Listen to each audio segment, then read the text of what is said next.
Salut les moches.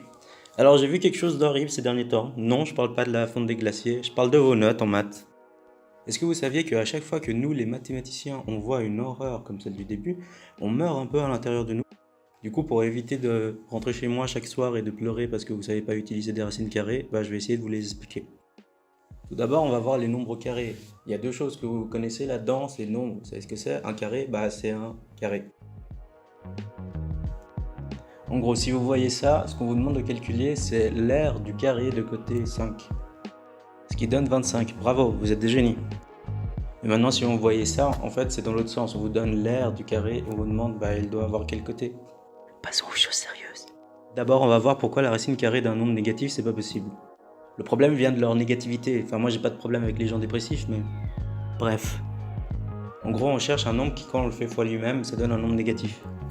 Sauf que c'est pas possible parce que si on prend un nombre dépressif, négatif, quand on le fait fois lui-même, ça donne un nombre positif. Et si on prend un nombre positif et qu'on le met au carré, ça reste positif. Maintenant, truc tout bête, quand vous voyez ça, vous n'avez pas besoin de calculer parce que ça s'annule. En gros, c'est comme s'il y avait un gars qui venait vers vous et qui vous disait trouve-moi l'aire de ce carré. Vous répondez 25. Ok, maintenant trouve-moi le côté de ce carré. 5. Imbécile. Du coup, vous voyez que ça s'annule. Maintenant, je vais aller me prendre un verre d'eau parce que je parle trop vite. Voyons maintenant pourquoi ça, c'est égal à ça. 4 fois 9, on peut interpréter ça comme étant un rectangle, de côté 4 et l'autre côté c'est 9. Du coup, son aire c'est 36, bravo, vous êtes toujours des génies.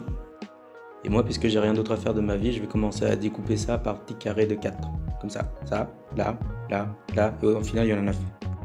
Vu que je suis un peu maniaque sur les bords, je vais essayer de faire en sorte que ça soit un beau carré. Du coup, on a ça, et si vous savez compter, vous voyez qu'il y a 3 carrés, dans lesquels il y a 2 carrés.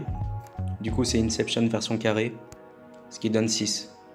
Et vu qu'avant on a vu les trucs où ça s'annule, on pourrait écrire 2 comme ça et 3 comme ça. Mais c'est quoi une multiplication? Votre astuce, si vous voyez ça, ne paniquez pas, appelez juste le 117 et puis demandez la police et puis... Pardon, j'avais pas pris mes médicaments.